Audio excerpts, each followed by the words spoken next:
thinking a lot about what I want to do, and because right now I'm working graveyards and shit, and Yeah. I hate working graveyards, but I kind of like it during the summertime because Mhm. during the day it's like 95 degrees and stuff. So I know I would be miserable if I was working during the day. So I was thinking that Unless you're maybe, inside, yeah. yeah, for sure. But I was thinking that maybe when the summer is over, I can see about trying to find something up in Portland and then moving up there with you guys. Yeah, hell yeah. Yeah, because I kind of want to wait out the summer because even when it's like 2 or 3 o'clock in the morning, I'm standing outside at work like pouring sweat. Hmm. So when summer's over, I'm maybe I can just transfer up there because I work for a company called Tyree Oil now. So I don't know if they have stations or whatever up in Portland, but I can see about transferring or just finding a whole new job. I really don't care at this point. Yeah, there's a lot of stuff in Portland and in just the Beaverton area. There's a lot of hiring. Is that where you guys live? Is in Beaverton? Yeah, we live in Beaverton, and I transferred from Fred Meyer, and worked there for a couple of months, but then got really sick of it, and I just basically one day just started walking around and dropping off like resumes and stuff, and I got a call back after that one day. Oh, okay. That's Yeah, pretty so good. I don't think it'd be that hard to find work around here. Yeah, yeah. Probably not because there's got to be just so many options. Uh, Dana told me that Providence Park is like a few miles away from where you guys live.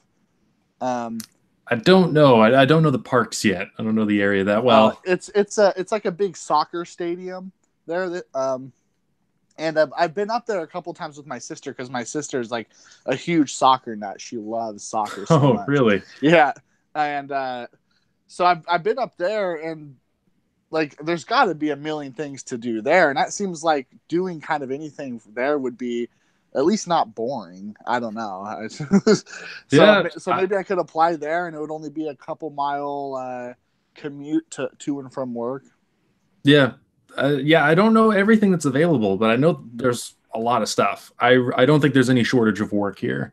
Yeah, yeah, and That was one thing I was really worried about moving up here, but it was not as difficult as I anticipated.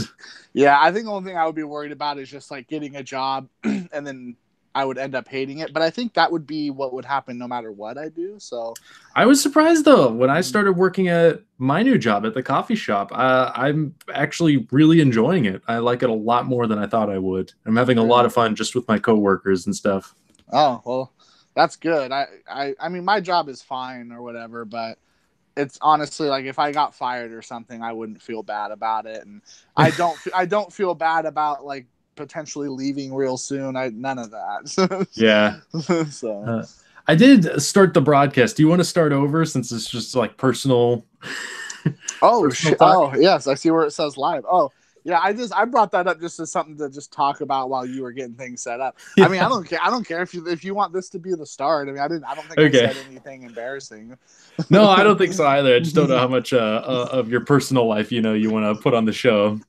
Yeah, I'm real careful. I don't want to get all my info out there, but I mean, I'm pretty shameless, so Yeah. it's all right. Okay. Well, if you're okay, we can just keep going and kind of go into the show from there. Okay, sure. That was our soft opening, and Yeah, that was our soft open. It was just like, yeah, man, work sucks. Like, what am I gonna do? Like, I want to get out of here. This is dumb. But I'm anyway. sure everybody can relate to that, though. Oh yeah, for sure. So it is Wednesday again. We skipped Indeed. a Wednesday. Yes, We did. Yeah, we missed last week for some reasons. I don't know if you want to go into it. Yeah, I mean, it's just family stuff, and you were busy working on stuff because I remember we were gonna try to like get going, but like you got real caught up in like a script you were writing, so we just figured we'd put it off until this week, and here we are again. I missed you, buddy, and I missed all of our fans too. Yeah, I missed you too. But we're back, and yeah, the extra week because I just haven't been as diligent about really seeing movies as I used to be. I'm kind of putting most of the focus now on just trying to like make movies and work on scripts and stuff, and actually watching movies has sort of become secondary since I since I moved to the Portland area. But having the extra week did give me a chance to watch some stuff. So I got some things I could talk about. Yeah, I mean, we've seen enough movies anyway. We don't really need to watch movies ever again. Yeah, who cares? But this is Super Celluloid Bros, by the way. This is the show. It's kind of a video podcast thing, just with two guys talking about movies, which I feel like is really a niche market. There's not enough of that out there. Yeah, that is so rare. People don't do that on the internet. They don't do it at home ever. They don't do it at the movies. So we are trying to fill this void with what we have to say about it all. Yes, indeed. And I am Disregarding Henry, and I am joined, as always, by Bretflix Mazursky. How's it going, Bretflix? Not bad. Just chilling at home. Drinking some water. Waiting until I have to go to work in a little while. And oh God, yeah, that's right. Graveyard. I keep forgetting. It's backwards to me. I know. What are you up to? Nothing much. Wanted to talk about some movies. How about you? Same. Yeah. Okay. Did you want to go first, or should I go first? Sure. Yeah. So I've been real busy, so the only movie I was really able to watch in the past couple weeks was one that I've seen before, but it's something I always get a lot out of every time I see it. They just added Kevin Smith's very interesting horror comedy Tusk to Netflix. Yes. So I was really excited to see that. I've seen the movie probably like 5 times now. Wow, really? Yeah, and it always gets a reaction out of me. It always disturbs me, and it always makes me laugh. And it's like, I don't know if I'm laughing because I'm finding it funny, or if that's just my way of kind of relieving some of the tension or something. But I laugh, and it scares me, and it intrigues me a lot. I love the movie a lot. Have you seen it? I have. That was one I watched with Felix, or we did a show that was kind of like this. That we did like over Google Hangouts. It was us just talking about like one movie each episode, and we'd each pick a movie and we'd alternate week by week. And that was one of his choices, was Tusk. And that was the thing that got me to watch it the first time. Because I like Kevin Smith. I'm a fan of his work. I think he's really funny. But he's never been one where like I really actively seek out his movies. And when he releases a new one, for me, it's never really been like, ooh, I got to go see that. But I have seen most of his films. I haven't seen Yoga Hosers, and I've heard very mixed things about that one. It's a mixed bag. It's a good one, though. I think you should see it. But... You like that one? Yeah, I do. Okay, because I've also talked to some people that really do not like it. Oh, yeah. Yeah, I've read stuff on the internet, and a lot of people tear it apart, and... I kind of get it. I do. Which I guess Tusk is kind of the same way, right? There's a little bit of polarization on that one, too. Yeah, I think that one is probably more liked than Yoga Hosers, but that is one people that do kind of divide some people into groups. And his movies lately have been doing that. Ever since Red State on, people have had very mixed reactions. I mean, before that, like everyone pretty much just loved Kevin Smith. He was just kind of everyone's baby, I guess. Like you just couldn't resist his charm. But and he had kind of a specific thing that he did too. Like you always kind of felt like you knew what you were getting from a Kevin Smith movie. Yeah, you did. He would do like stoner comedy stuff. It was always really, really smart though. I always thought that he was always a step above your average stoner comedies, and sometimes he was able to dig really deep and write pretty emotional stories, I think, even with these ditzy characters being the focus of them. So I think like Clerks, especially Clerks 2, Chasing Amy, are very powerful movies. And Chasing Amy, I would probably say, is like in my top 10 favorite movies of all time. Wow. And what's that one? Jersey Girl. Jersey Girl's a sweet little... Yeah, that's a good one. Underrated one. Yeah, but a lot of the time when you think of Kevin Smith, you think of Jay and Silent Bob. Like, Yeah, those are his most famous characters, and you think of wee dick and fart jokes, and who doesn't love wee dick and fart jokes? indeed. But yes, ever since Red State, he's been doing very mature, thought-provoking horror stuff. Yoga Hosers It's is really shifted gears. Yeah. yeah. Yoga Hosers is super silly and kind of aimed towards pre-adult teenagers. But yeah, Tusk and Red State especially, like, those are kind of intense experiences to watch those movies, and it's a different side of Kevin Smith we don't see very much. Yeah, I was surprised by Tusk the first time I watched it. I wasn't going in with a whole lot of expectations, but I definitely watched it with some curiosity, and I was impressed by the majority of it. Mm-hmm. I didn't think all of it worked. Like, I don't know, some of the balance didn't quite work for me. There were times where I felt like it got a little too goofy, and that didn't gel as well as I would have liked with the more serious side of it. But it was definitely an interesting movie that I think took a lot of chances, and you can tell. I think when I watch it, at least, that it's definitely made by somebody who is not really working with a safety net. You know, he's not really doing something where, like, oh, I know this will work because there's a formula for it and it's been done before. It seems like with Tusk especially, he was really trying to put himself out on a limb, you know, and not make something for a studio or for really a specific audience. It was really just like maybe almost sort of an experiment. Like, could I actually make this work? Like, let's just try it and let's see what happens. And let's not, you know, try to make it by committee or try to make it, you know, according to what test polls and, you know, numbers are telling us. Like, let's just try to make some crazy movie that's not like anything else anybody's ever seen before.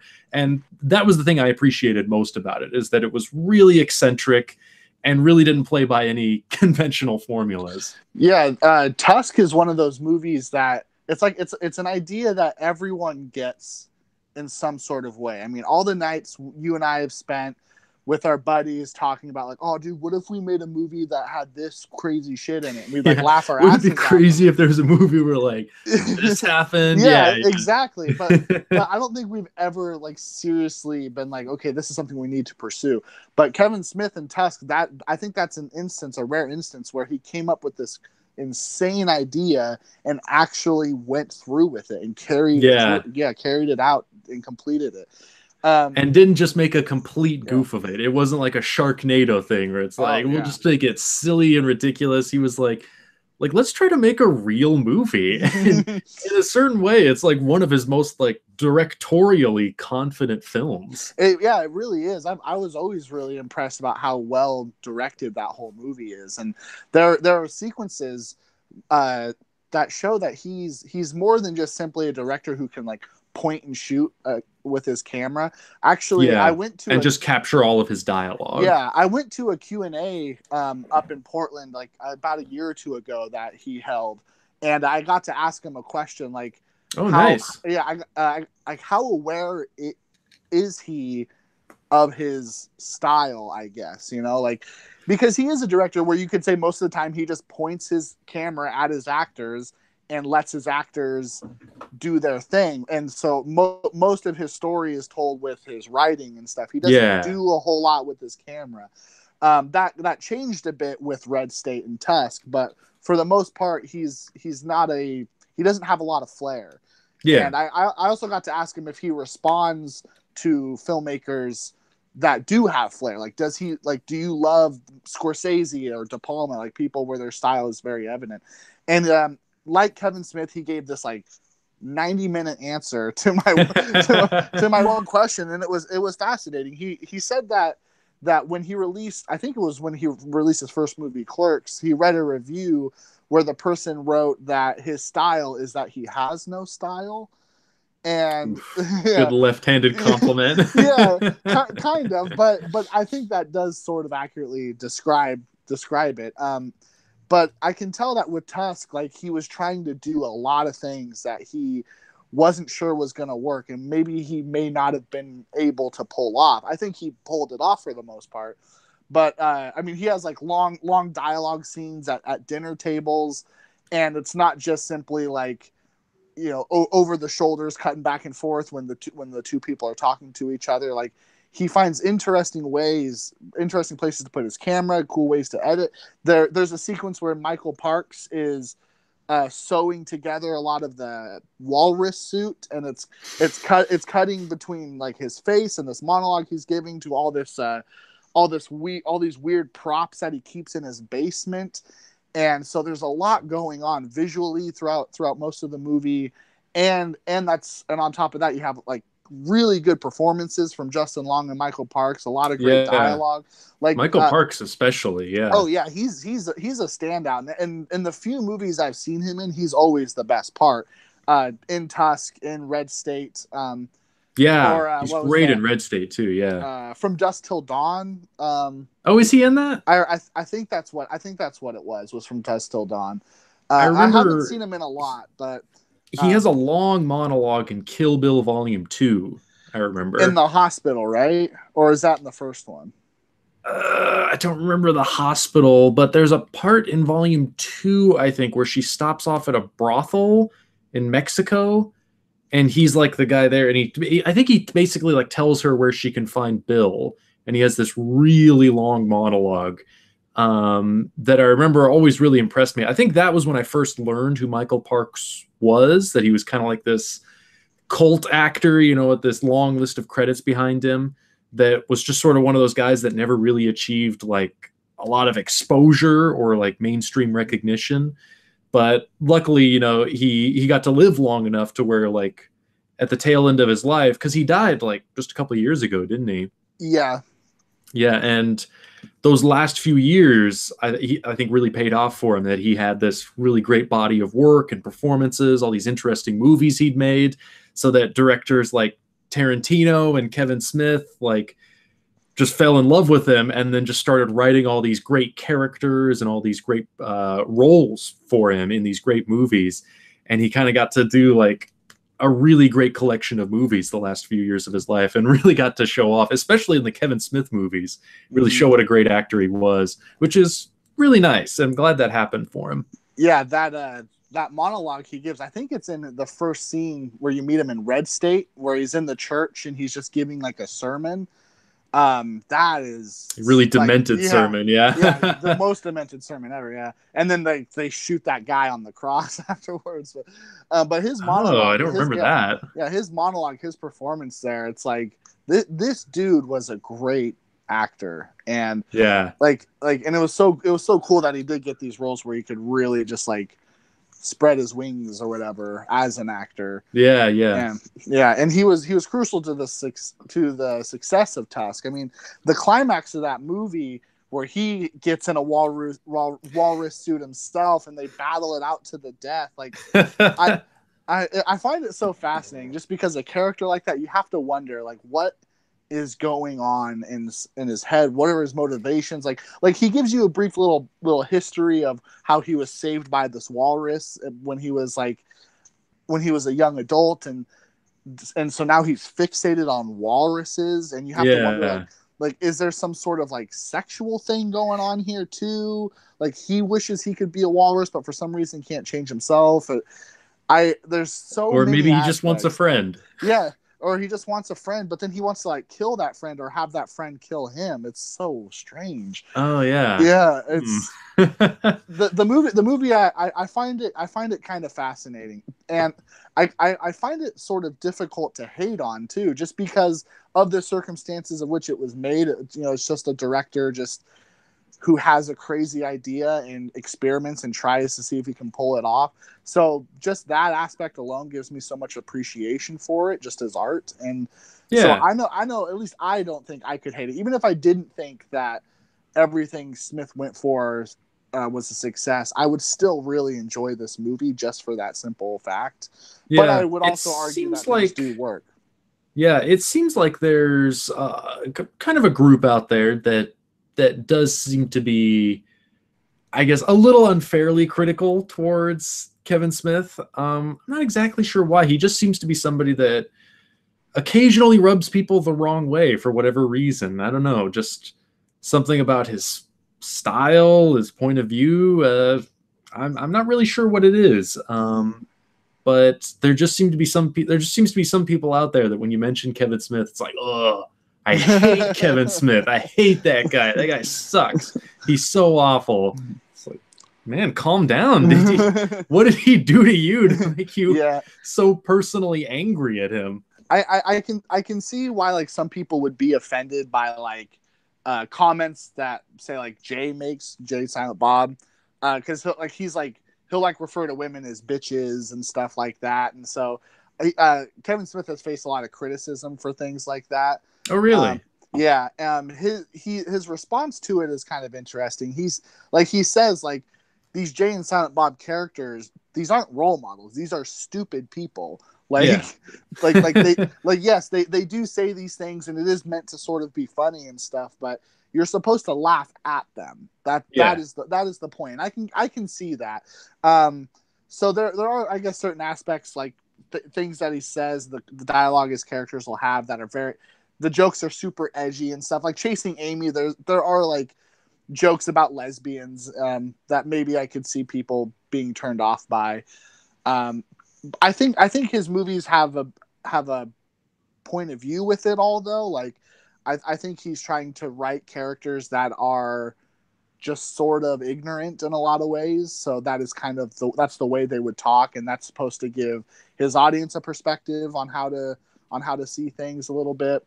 So I would defend Kevin Smith. I don't think that he is a homophobe or anything you might try to accuse him of. I think he's a good guy. Yeah, I do too. Yes, his movies aren't always politically correct, but I never sense any malice or hostility behind them. Yeah. And it's funny you bring that up. I wasn't even aware that those were like controversies surrounding his movies. It just seemed like people when I talk to them about his movies, it's just kind of like, ugh, Kevin Smith. I've never actually gotten a reason before. I didn't realize that was kind of some of the criticisms that were out there on his work. It seems like most of the stuff I see is just kind of like, ugh, Kevin Smith sucks. Yeah, I think maybe most people that don't like Kevin Smith don't like him maybe just because they don't respond to his movies or something, or they think that maybe they're too vulgar, so they get put off by them. So maybe they don't have any real criticisms. They just don't care for it. I don't know. Yeah, maybe. But that is what the hostility that they have is crazy. And there doesn't always seem to be a reason for it, you know?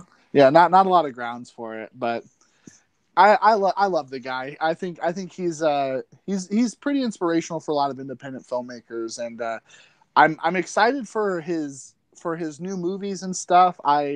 Because now it seems like all he's working on are the movies that are based on very crazy ideas. Like his next movie is going to be Moose Jaws. Yes, I've heard of that. Yes. So he's still going down the rabbit hole that led him to Yoga Hosers and Tusk, and he seems to be enjoying it. So I guess that's good. I don't know when we're going to get, or if we're going to get, a more, I guess, classic Kevin Smith movie. Like, 'cause I know he wanted to do Clerks 3, but there's a lot of issues with the rights and stuff to that. So like he's not able to do it, but he wants to make like another Jay and Silent Bob movie, but he holds the rights to those characters, so he's allowed to do that.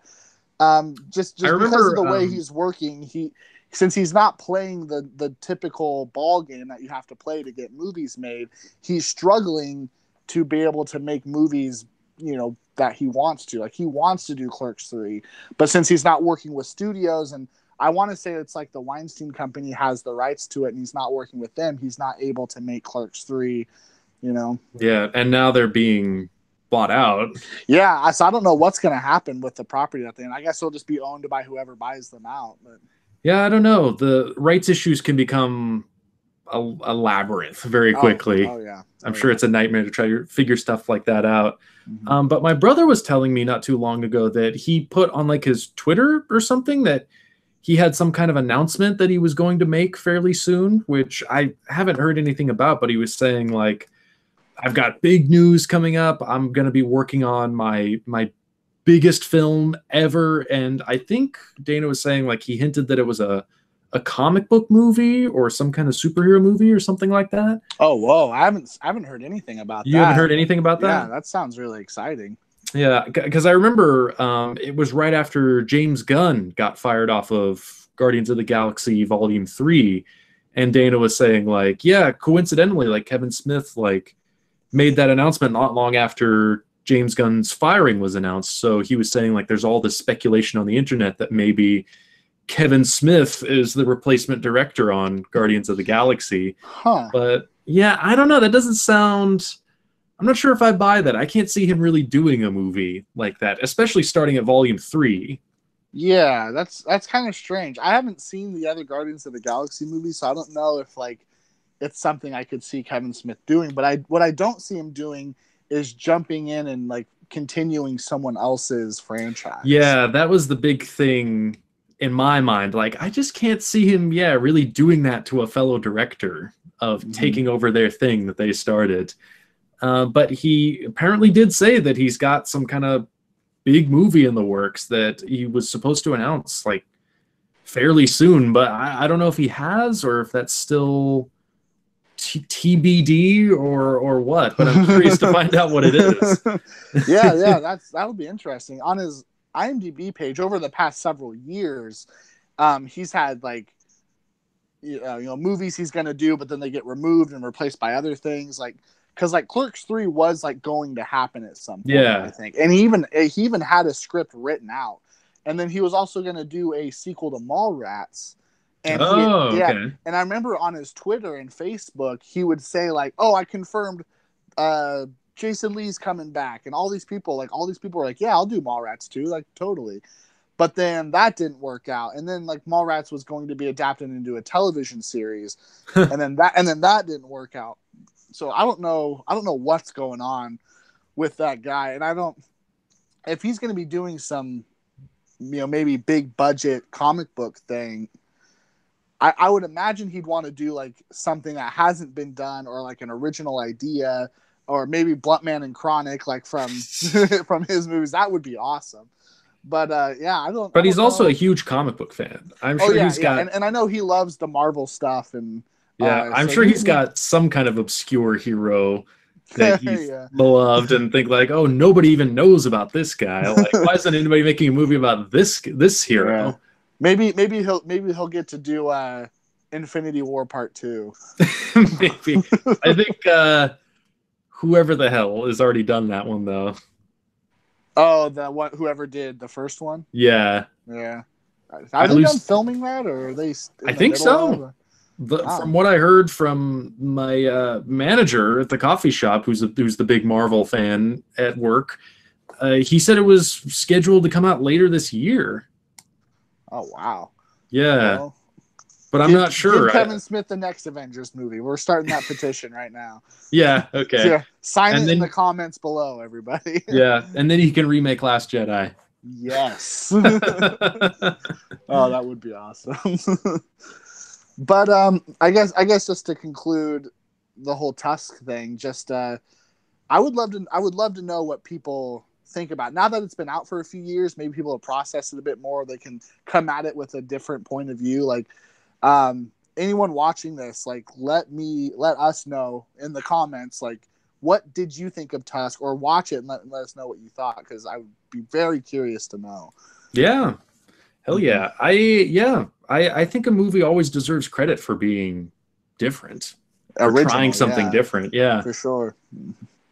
And I'm not sure what the current status on that one is, if it's starting to develop a cult following or what. But I think it's certainly worth watching at least once, especially if it's on Netflix and all you got to do is just click a button and you can watch it. Yeah, for sure. I don't know if it's one of those that only Kevin Smith fanboys are really into or not. I think like all the fans of Yoga Hosers are probably just Kevin Smith fanboys. I mean, I'm a fanboy and I'm a fan of Yoga Hosers, so maybe that's why I love it. But I'm not really sure what the general consensus of that one is. Yeah, but I wouldn't say I'm a Kevin Smith fanboy, but I think Tusk is worth a look. And I'll have to give Yoga Hosers a watch one of these days. Yeah, for sure. Because Yoga Hosers is just so nuts. And Kevin Smith said that he intended Yoga Hosers to be a kids movie. I've heard that. And it's not really a kids movie, because that's what the impression I was under when I first watched it. Like, it was going to be like G or PG rated, and it's not. It's like it's teenager to like, I'd say like 15 to 20-year-old is the age range. No. on Yoga Hosers, because there's not a lot but some bad language. There's a lot of like there's some talk about sex, and there's, you know, the girls in the movie are kind of boy crazy, and I'm not really sure how little kids would respond to the movie, but my niece, who's 13, has seen the movie, and she really likes it. She thinks it's funny. So maybe for the, if she's going to represent all people her age, then it's successful. Yeah. Netflix just put a bunch of stuff on there that looks really interesting, or stuff that I'd like to watch or rewatch. It seems like it's been a while since Netflix really made like a big like acquisition like that, where they put a bunch of like recognizable movies up for streaming.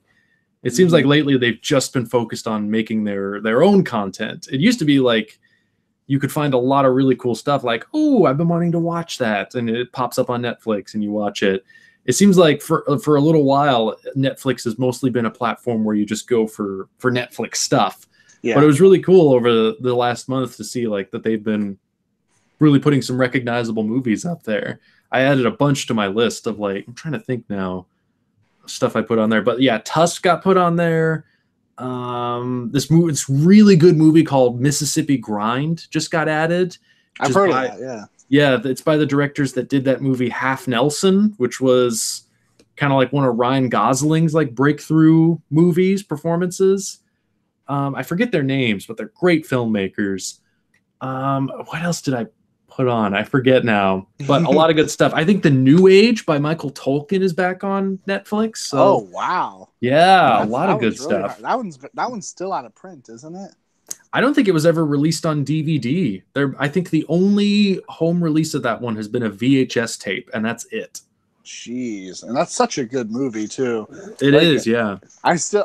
So the only time I've ever seen that movie is when we saw it at Ep.5. Yeah, and we got to meet Michael Tolkien. Yeah, we did. We got to chat with him outside and stuff. I still remember the advice that he gave us when we told him like we wanted to make movies. He said, make a list of your top 10 favorite movies of all time. Make notes about why those are your favorite movies, and then take all those reasons and put it all into a movie that you are creating. Mm-hmm. And it's like, that's interesting. I think that's some interesting advice right there. Yeah, advice that I have applied on several scripts that I've written. yeah, that's like that right there is more valuable advice than I think I've ever heard from anywhere else, pretty much. Yeah, I need to rewatch the New Age. I actually don't remember very much of it. Yeah, I only remember more of that movie than some of the other ones we saw at Ebert out of those years, but it's still mostly just like brief moments. Like I remember stuff by Pools. I remember Adam West in it. I remember when Peter Weller and Judy Davis are like they're having sex, and the whole time Peter Weller's like he's dirty talking to her, but about like kind of like a threesome fantasy where like other guys are coming in to have sex with her. Oh yeah, that's like her fetish. Yeah, that's about all I remember of that movie. Yeah, I've forgotten most about a lot of the movies we saw at Everfest. Yeah, kind of embarrassing to admit. Well, it's been so many years, so we can give ourselves a pass. Well, I also think I don't really got very much out of most of the ones we saw. It's just kind of like, oh, Roger Ebert selected these movies, so I've got to like them. Yeah, it's just like, oh, that was interesting. I've never seen anything like that before, but it's not something I grabbed onto a lot. Yeah, we did see some good stuff though at Eberfest. Yeah, what was that one movie? I cannot remember what it was called. I think the director's name was Roy Anderson, though. It's Oh, What is that called? I think we saw You the Living. That's what it is. Yes, I liked that one a lot. I thought that the was second part of the hilarious. trilogy. Mm-hmm. Yeah, Roy Anderson is a genius. It's the only one of his movies I've seen is that one.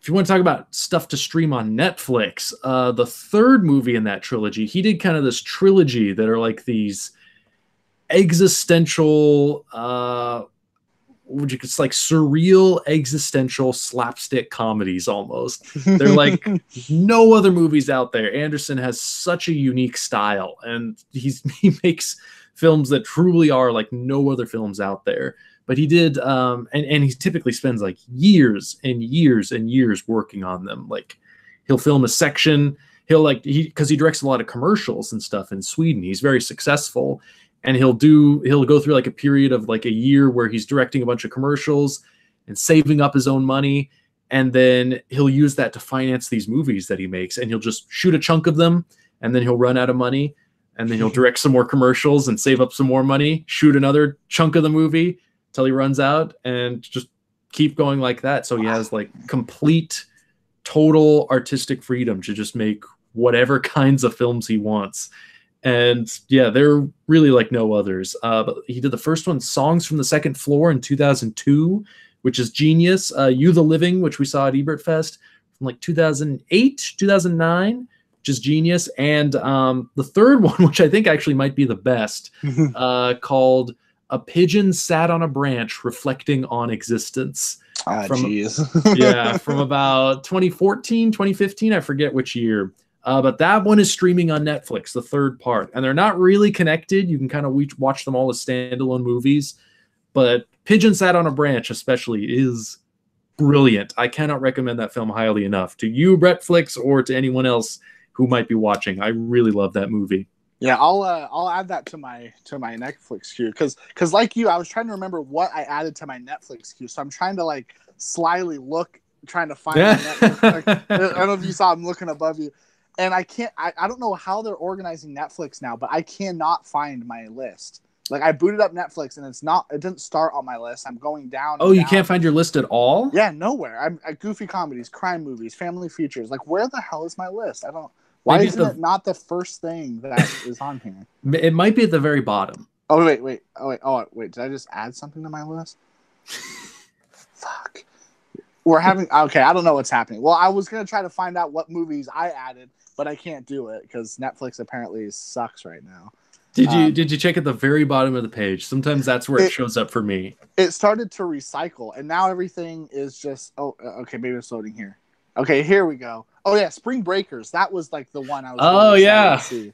Yeah, and the Devil and Father Amorth. I don't know if I'm saying that right, but the William Friedkin documentary.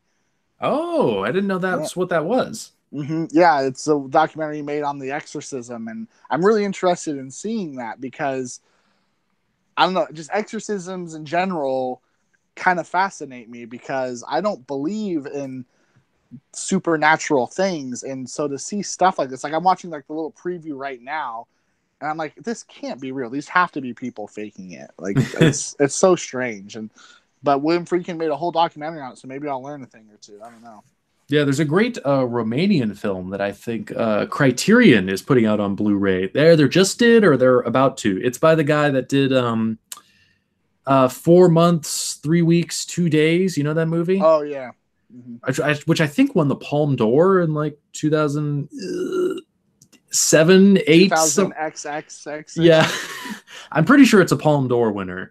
But he did this other movie. I can't remember if it was before that one or after, but it's called Beyond the Hills. That it's based on a true story of an exorcism that happened in like this remote Romanian village that I think was basically like it was performed on a young girl, and she was killed during the exorcism. And basically the way he tells the story is just that because this village is kind of isolated and they have these very strict, very traditional religious beliefs, that this girl basically kind of starts suffering from some mental problems. And rather than, getting her the help she needs, they kind of all come to a collective decision that she's possessed by the devil and start kind of performing this really harsh exorcism on her that eventually kills her. So it's kind of like this really harsh indictment of, you know, of religious hysteria and kind of group, you know, decisions like that, and group condemnations, and people following too strictly to, you know, to traditional values when they should just be trying to focus more on human beings, you know, and helping human beings. Yeah, the funniest video I've ever seen, but that I've seen lately, is this video that's kind of viral on Facebook right now, and it's of these like televised church sermons, and it's like a compilation of a bunch of church sermons, and like I don't know what's really supposed to be happening in the context of the video, but like the pastor and members of the church are like, I don't know if they're being possessed with the glory of God or something, but they start like convulsing, like, I don't know if you've seen it, but they're like doing this. Like, I'm not even exaggerating. It's the Holy Spirit. Yeah. And they're like running around the stage and screaming and rolling on the floor. And it's a compilation of that set to like rap music, and that's funny. But I see stuff like that, and I'm like, in this video, they are clearly faking it. Like, it is so obvious that they're faking it. Yeah, because I spent the first 18 years of my life going to church. Now, I was raised Baptist, and so I don't know what denomination the people in this video are subscribed to, but I mean, at least as far as Baptists go, like they're far more normal than a lot of other religious groups that I've seen on the internet. Like they weren't speaking in tongues. They're, you know, not having convulsions or anything like that. So when I see stuff just got like some that, community, church going. Yeah, exactly. Like you go, you know, you sing some songs, you hang out, you have a potluck, whatever. So when I see videos of people like doing that, like having seizures on the floor because, you know, God is taking their diseases away from them, I laugh so hard at it, because at least as far as my religious experience was, like, that's just so inaccurate. But there are many different beliefs, and I guess any other belief that it's not your own or that you're not familiar with, you're gonna find strange. But like this video I'm talking about, like, they're clearly just faking it, and you just want to laugh. And it's so sad because it's being televised, so you know they're faking it so they can make a shitload of money, and it kind of irritates you and stuff. But yeah, and there are people that genuinely believe in it too, mm-hmm. that are convinced that, like, oh yeah, that is God speaking through that person. Yeah, you see people in wheelchairs going up on stage, and then the pastor grabs their head and goes, you know, Jesus will take your paralysis away, and then they stand up and, oh, it's a big miracle. And I'm just like, dude, there are people who are actually paralyzed that are gonna watch that. And that's just so cringy, you know. Yeah, I see what you mean. Yeah, to prey on that. I don't even know what we're talking about now. I don't know how we got on this subject. Well, this actually, this makes me think of a movie I actually watched over the course of the last week. Because I was rewatching some Scorsese stuff, I actually rewatched on Hulu Martin Scorsese's Silence. Oh yes, what did you think of that? I had seen it before. I can't remember when the first time was I watched it. It was maybe the year after it came out. And I remember liking it, but being kind of left cold by it, you know, like not quite sure what it was trying to say. Just feeling like it was a little too dark, a little too emotionally draining. A little too long. It's very emotionally draining.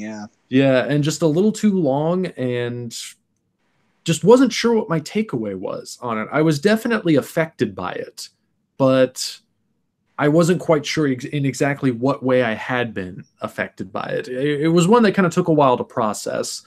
And then, I just saw it on Hulu and just decided to kind of throw it on, and I wound up rewatching it. Watching it for the second time, and watching it the second time through, it affected me in a much more profound way. I was really moved by it and felt like I was finally like grasping what the story was, how the story was trying to examine religion, and why the story was so personal to Scorsese and kind of what he was trying to say through that story and through that film. Mm-hmm. And I found it very, very powerful. Yeah, that movie was an intense experience, and it's not one I really look forward to experiencing again, at least not very soon, just because it was intense. I saw it for the first time like a couple months ago, and I was really late. Oh, really? Yeah, I was really late to that one. Because I remember like I was living in Coos Bay when the movie came out, and our theater did not get it, and I just not having the money to like rent it or anything like that. So it wasn't until I moved in with my sister up here in the Eugene area, and I could start leeching off of her Hulu account, and that was when I finally was able to sit down and watch it. And as soon as I could, like that was like the first thing I did, and it was. Man, it's a long movie. Like it's pretty tasking to sit through because it's like 3 hours, and it's 3 hours of like suffering and yes, you know. But it's one that moved me very deeply because I know what it's like to have a crisis in faith, and I know what it's like to want to believe in something so strongly. I mean, I guess my circumstances weren't totally the same. I mean, for me, it was just kind of like I was just convinced otherwise. But for them, it was like you need to not believe in this, or we will kill you. We will make you suffer and starve you and stuff. So very, very different kinds of circumstances. But I was able to relate on a level to that movie, and it was a roller coaster of emotions the whole time. Yeah, at first I kind of thought that's what it was, that it was just about doubt, religious doubt. But it doesn't really arrive anywhere where there's like a big revelation where suddenly because it's about Jesuit priests in, what is it, like 17th century? I can't remember the exact something like that, date. But yeah, it's apparently based on a true story of Portuguese ministers that traveled to Japan when Christianity was made illegal, and who tried to spread Christian teachings throughout the poor peasants of Japan, and they're then captured and tortured and kind of forced to apostatize, to renounce their faith. And yeah, the movie is just like 3 hours of the two priests, played by Andrew Garfield and Adam Driver, just having their faith put to the test and experiencing incredible suffering, emotional, mental, physical torture, and going through spiritual crisis of wondering how God can allow such suffering to happen, and what the purpose of their own suffering is as far as their mission to serve God, and kind of going through all of these questionings and all of these facing these things that they just don't understand, and trying to face God's silence, as the title implies, and feeling like they are completely alone with no real communication with God.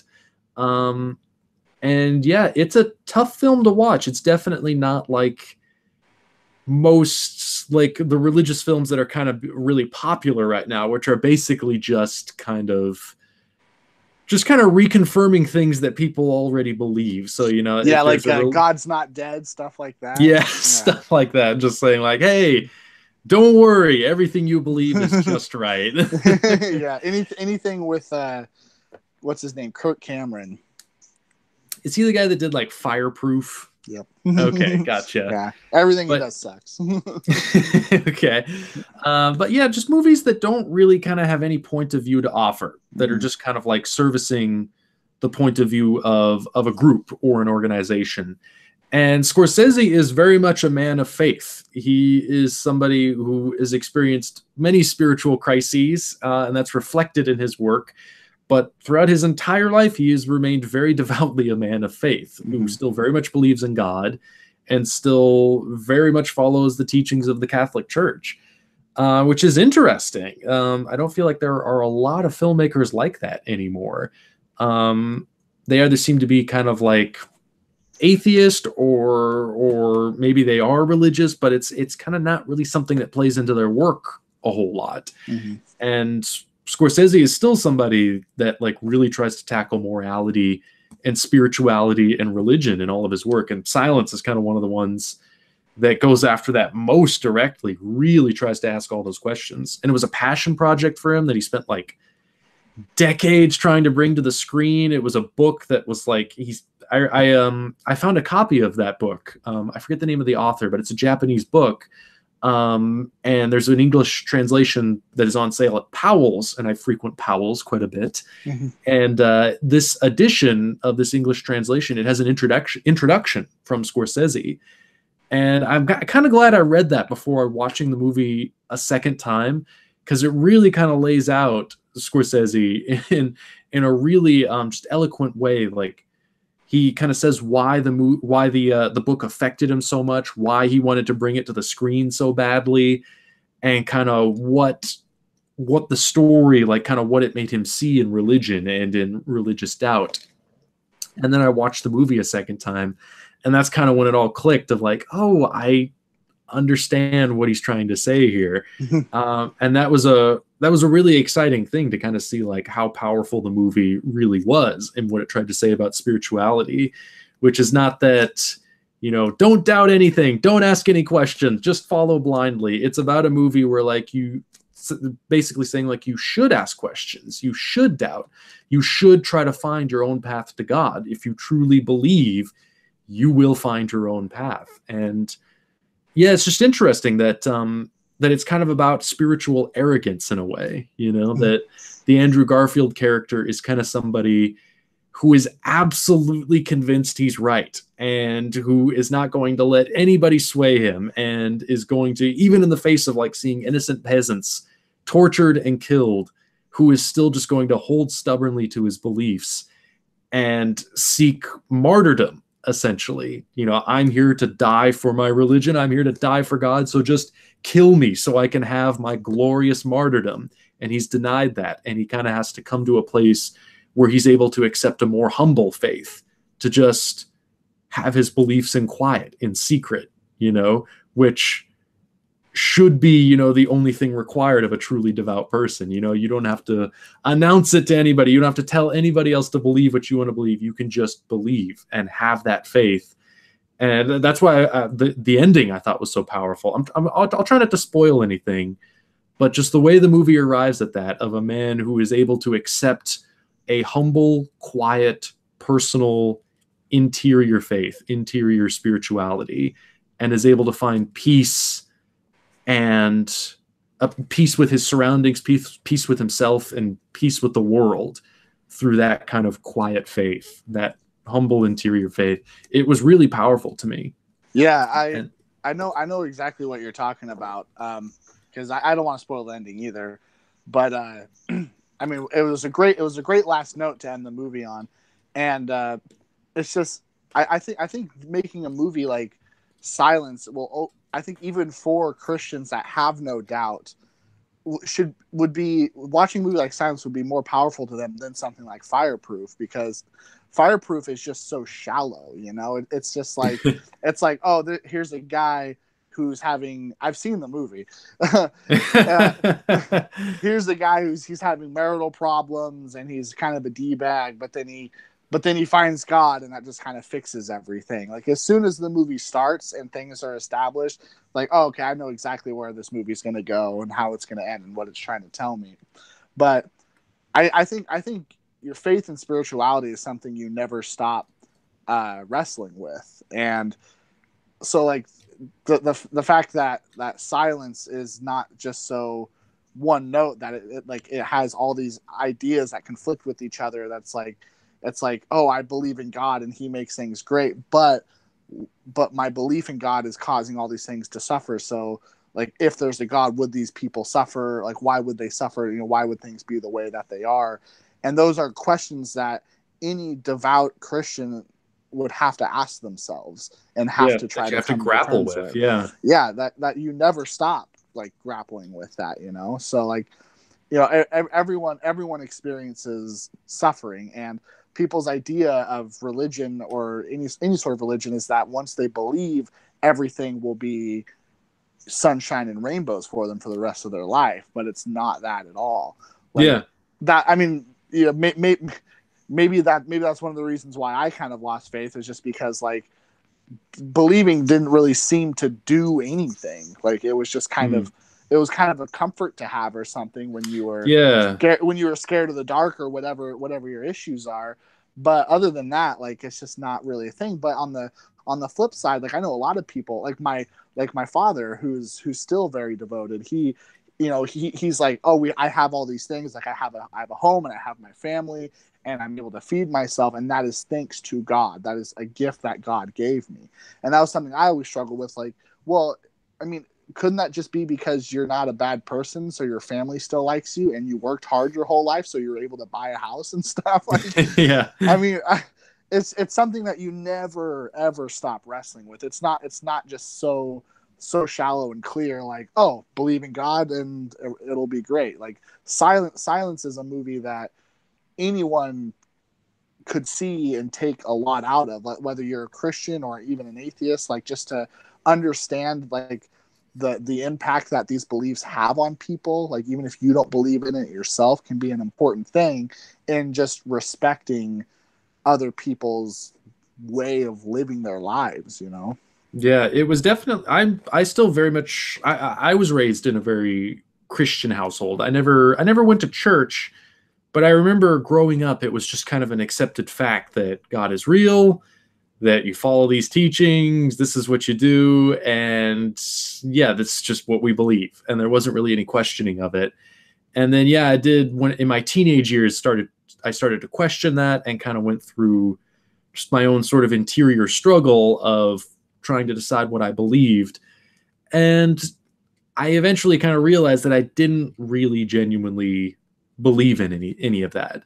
And so I guess I would consider myself now an atheist, maybe a little bit of an agnostic. I'm not sure, but it's just not something I really think about anymore. You know, I don't really think about religion all that much these days.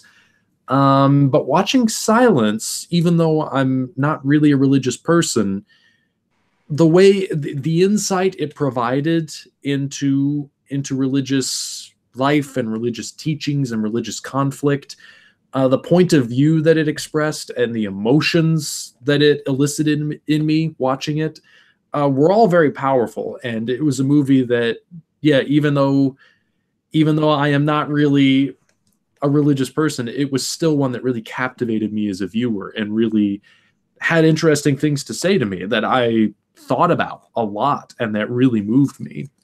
Yeah, because I'm kind of at the same spot where like I'm kind of agnostic, atheist, or whatever. But even when I was a teenager, that since God was just something I was told was a thing, so I'm like, oh, okay, I guess it's a thing then. Even though I know I didn't believe even then, I knew that I only went to church just so like my dad didn't get mad at me every Sunday. Yeah. So similar thing with me. Yeah, I just didn't want to make dad angry. Yeah. So like I remember always, as a teenager, relating a lot to that line that Tommy Lee Jones has in No Country for Old Men, where he's like, I always thought as I get older, God would just kind of come into my life. And I remember back then I kind of thought that. I was like, oh, okay, I don't know if I really believe in this stuff, but like when I get older, I'll get smarter and I won't be as stupid and I'll believe then. And as I got older, I believed less. So it was kind of a strange thing, but yeah, Silence was a really, really great movie, and like I said, I don't see myself watching it a whole lot. It's not one I can go back to a lot. It's like, The Departed is always a good time. Even Taxi Driver is always a good time, but Silence, like throughout my whole life, I'll probably only watch that when like I'm doing some sort of Scorsese retrospective or something. I did not really enjoy it much the first time. But watching it the second time, I thought it was an easier watch. Mm-hmm. I kind of was less miserable watching it the second time and more just kind of fascinated with the questions it asked and more respectful of the artistry with which it was presented. I think watching it the second time, I really feel like it's Scorsese's most beautifully shot movie. Like the cinematography, I think, is the best in any movie he's ever done. And I think it's his most confident film directorially. Like just to every single shot, the fact that he's not really feeling the need to move the camera a lot, that he can kind of just pick his angles and know exactly how he's telling the story with every single shot, that there's never really wasted space in the frame. There's never a wasted angle. There's never a wasted cut, that it all serves a very specific purpose to create a very specific emotion or to serve a piece of the story. I think it's the most accomplished film stylistically he's ever done, the most refined. Yeah, and he's been building to this point too, because all his movies, especially in the past like 10 years, have become less. I don't know what the word I'm looking for is. I don't want to say chaotic, but like when I think of Scorsese, I think of energy. You know, I think of flamboyance. Yeah, yes, exactly. Yeah, that's the word. But like especially with movies like Wolf of Wall Street, where he just lets his camera just like lock into place now. He's less and less flamboyant. Yeah, which I actually found Wolf of Wall Street really boring. I did not like that movie.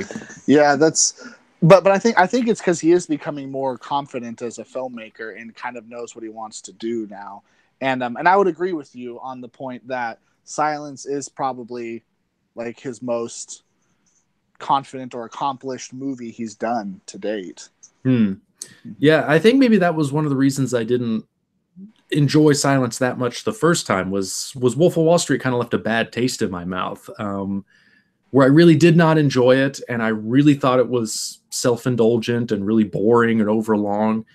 And then going into Silence, I think maybe that kind of colored my reaction, where I was kind of like, what really is the point? Like, I don't know. It's like another 3 hours Scorsese movie. God. Yeah. But then the second time really brought additional insight out of it. And yeah, it was just one where you kind of realize it's a movie where you can really dig very deeply into it and really find amazing things in it. And yeah, it's just an incredible film, a beautiful film and a powerful film. And it's one I think I'll probably end up rewatching quite a bit, because I think it is extraordinary, really masterful. I think one of the best films Scorsese's ever done.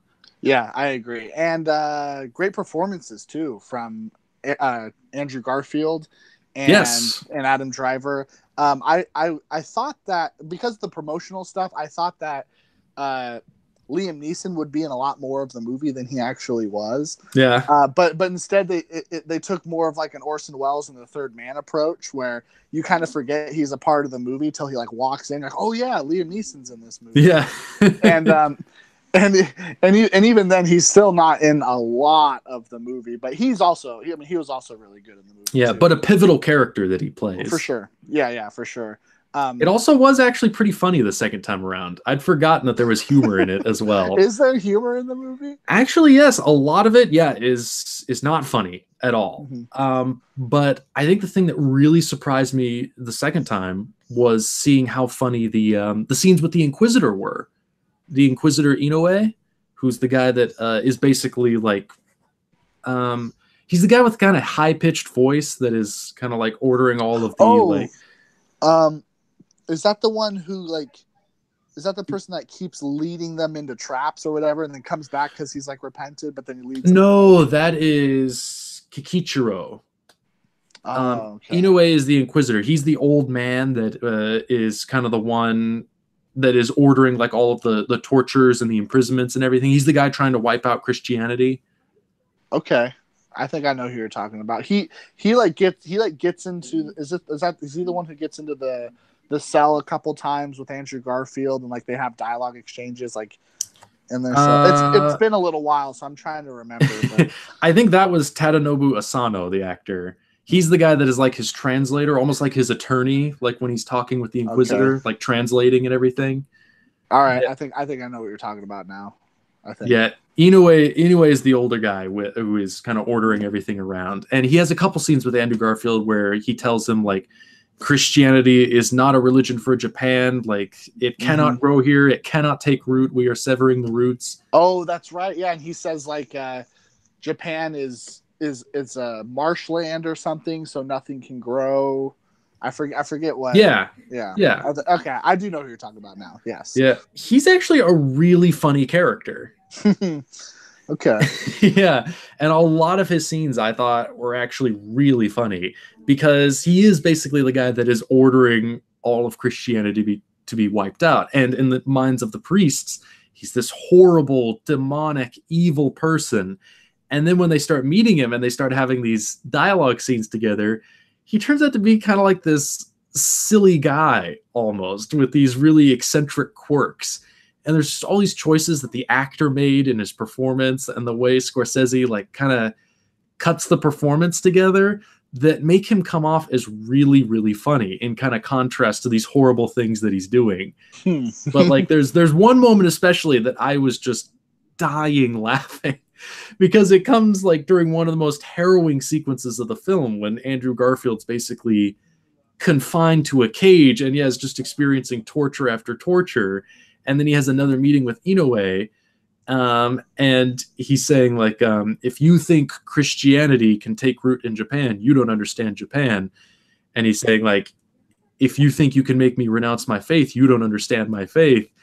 And it's like kind of like where Inoue realizes that this priest is more stubborn than he thought. And he has this long shot where it just holds on him for like 30 seconds as he just goes, and he like deflates and it just keeps going and going. His skull and going.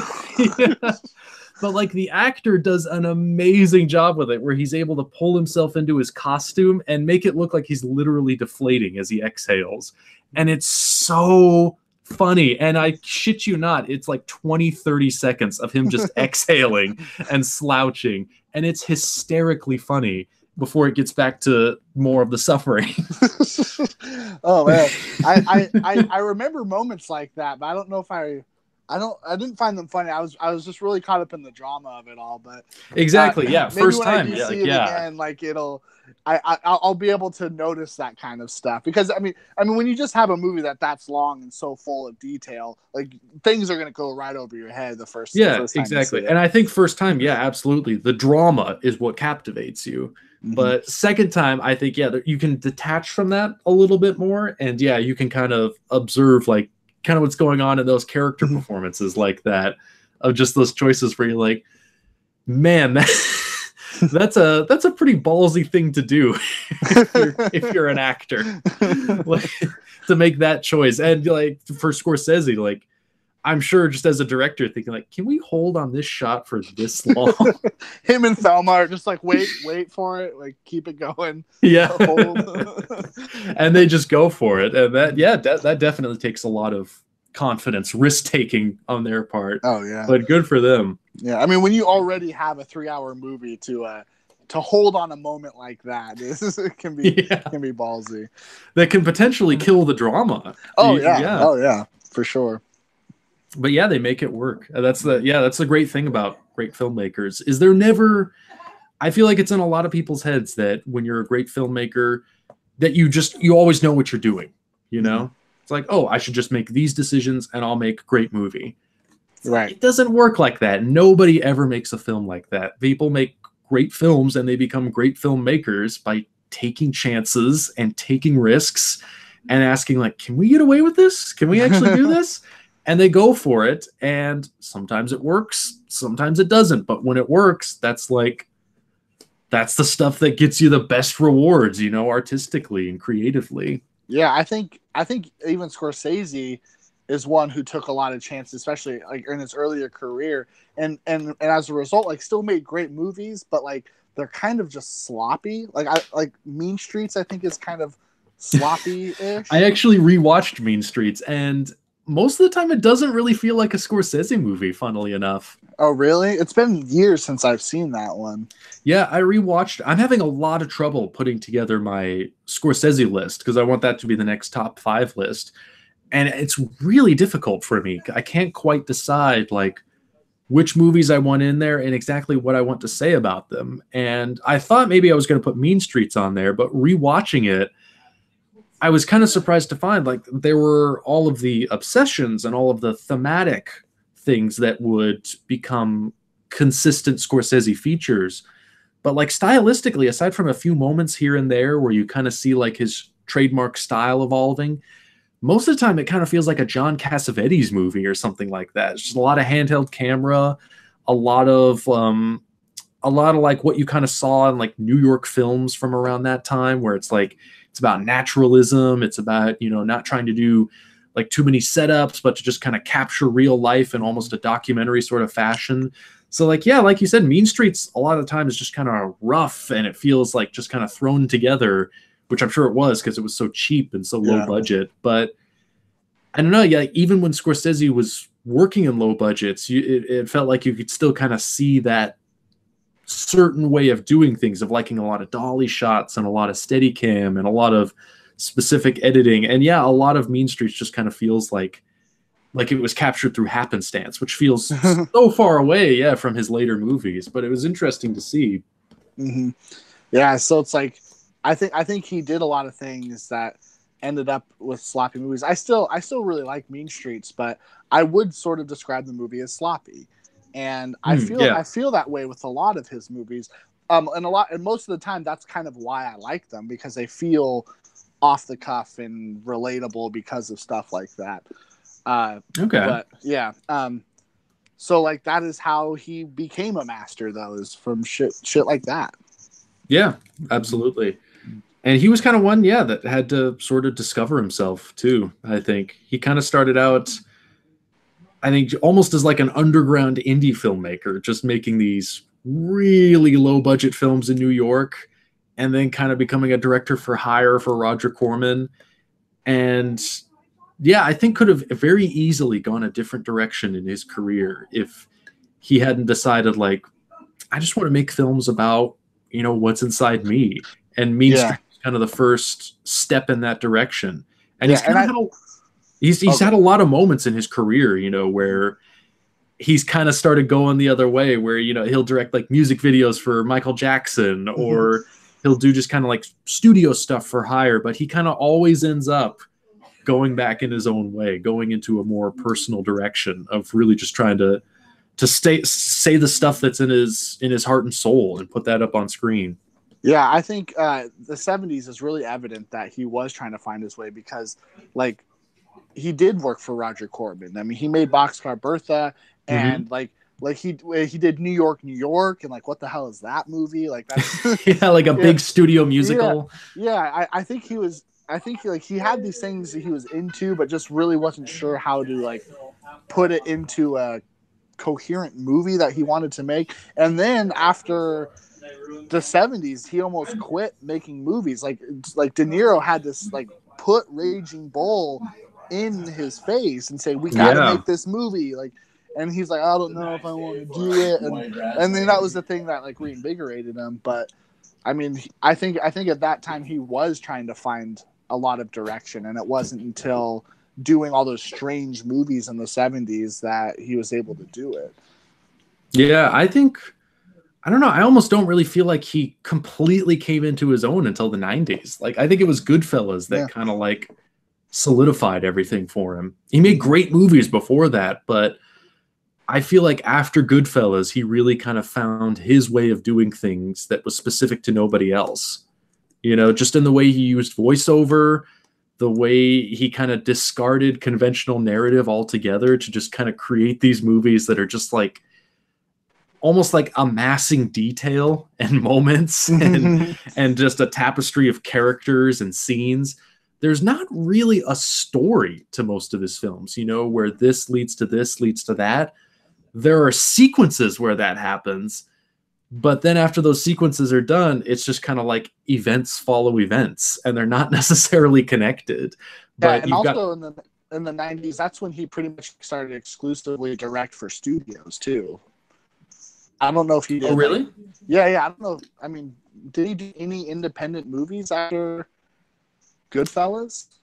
There were Age of Innocence, Cape Fear was a big studio project he did. Yeah, I think your camera's cutting out. Oh, is it? Yeah, you're kind of stuttering. Oh, can you hear me still, or?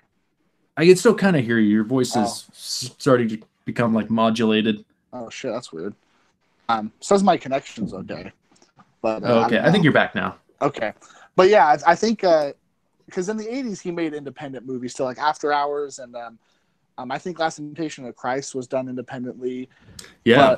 But like after Goodfellas, at least off the top of my head, I can't think of any movies that he did independently. Maybe Kundun. I don't know if the studio backed that one or not, but I mean, especially in the 2000s, everything he's been doing has been for Warner Brothers or something. Yeah, but he's kind of always wanted to be a studio filmmaker, though. He's never really wanted to be an independent. Mm-hmm.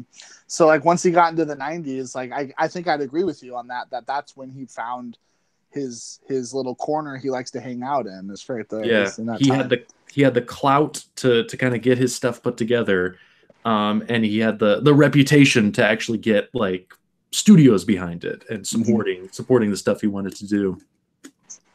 Yep. So did you have any other movies you wanted to talk about? No, that was my whole wad right there was Tusk mostly. It's Tusk. Okay. Yeah. Well, I got one more I could talk about. All right. There's been some stuff in theaters that I've been wanting to go see, but I haven't been really getting out and seeing stuff lately. But when was this? Yesterday, I did finally get out and I saw a new movie in theaters. Was it BlacKkKlansman? Yes, I saw. Damn it! I want to see that so bad. Saw Spike Lee's new film, BlacKkKlansman. Did you like it? I did like it. Mm-hmm. Would you say it's one of his best? A lot of people are saying it's like among his best movies. Yes, they are. I actually would disagree. Oh, really? Okay. Yes. I did like it, but if I'm completely honest, I was also a little disappointed by it. Okay, why is that? Well, it's been getting really stellar reviews, and yeah, it really feels in a big way, especially since it's tackling issues that are so relevant to the current state, of America, just kind of where we are socially and politically right now. It's a really relevant story, and from somebody who, is basically the perfect choice for this kind of material. Yeah. So I was really excited, and especially after seeing the trailer, which made it look so good and so fun and so politically daring. I was really excited going into this one. I wouldn't say I got like overhyped for it. It wasn't like I was going in thinking it was going to be like, this is going to be the best movie ever. This is going to be the best movie of the year. I was just going in like really excited that I was about to see a really fun and also really thought-provoking sort of film. Yeah, it's always exciting to see a Spike Lee movie. Yeah. Yeah, and I got that. It definitely was a really fun movie, and it was a really thought-provoking film. But it was also a movie that really dragged in a lot of spots, and it was a movie that really kind of meandered and that didn't always balance its plot threads, so effectively, and that in some spots kind of started to feel a little repetitive, like it was just kind of making the same points over and over again. That sounds kind of like typical Spike Lee almost. I guess so. I felt that way about a lot of his movies, and ones I've really enjoyed. Like I feel that way about Jungle Fever, and I love Jungle Fever, but that's the same kind of one where it's like there's a ton of scenes that I don't feel mixes with the feel of the whole movie, or it's like he's holding on things too long. And another one I really, really liked, and I think is underappreciated, is The Sweet Blood of Jesus. That whole movie is nothing but scenes of like, why is this going on for as long as it is? And I'll admit that kind of got me into it a little bit. I started to think of that as like, oh, okay, that's the kind of movie this is. But still, like that sounds like Spike Lee. It's like he has a lot of. Are you still there? Oh, well, I don't. Oh, yeah, I'm here. I don't know what. Okay, you're back. You just dropped out for a second. Yeah, that was weird. I don't know what happened. But anyway, he always has a lot going on, and I always feel like maybe his movies would benefit if he stayed a bit more focused on maybe one plot thread or one character or just one aspect of the story. Yeah. But I always really love his movies sort of because of that, because like I feel like he's just so excited about all these ideas and he just can't leave any of them out and just has to have them, man. Like also like the Samuel L. Jackson character from Jungle Fever. I don't know why he's a part of that. That he, like him, his drug addict brother, like I Yeah, don't know it's kind why of so he's the in that. movie, yeah, can be about interracial relationships Hmm. and drug abuse at the same Yeah, time. I don't know why, but I kind of like that because it makes his movies sort of feel bigger than life sometimes because there's so much going on. Uh, Yeah. yeah. But the thing about BlacKkKlansman that I think disappointed me was like even when Spike Lee is like unfocused and kind of going in all these directions, typically it's always very interesting. Like he's getting like really great scenes out of it, and he's getting really interesting moments, or he's examining really interesting characters. And in BlacKkKlansman, unfortunately, like a lot of those diversions or a lot of those meandering spots weren't all that interesting. Like that's when the movie like kind of started dragging, and there were lots of sections where I was kind of bored by it, which I was surprised by. But then there were other sections that I liked a lot and that were really effective and that had great performances and really great writing and really great direction from Lee. So it was kind of a movie where I was kind of in and out. You know, there were moments where I was like, this is really good, and then other moments where it kind of dipped down, and I was kind of like, man, how much longer is left? And then moments when it would kind of pull me back, yeah, and kind of get into some other material where it's like, okay, this is really interesting, or this is really funny, or this is making a really interesting point. And then yeah, it would kind of lose me again and then find me again. It all came together pretty well at the end, I thought. It doesn't really have an ending. It kind of just stops. But Lee kind of goes off in an unexpected direction at the end, where it doesn't really conclude the story so much as he kind of like ties it into the current political climate, and he kind of goes off in another direction and puts something together at the end that is really surprising but really powerful. Like it ends on a note of just like pure rage and anger kind of over where the USA is currently. And it's shockingly effective. It's like it's I think the most powerful moment in the movie is the note that it ends on, where you really feel Spike Lee's anger, you know, over the current state of American politics.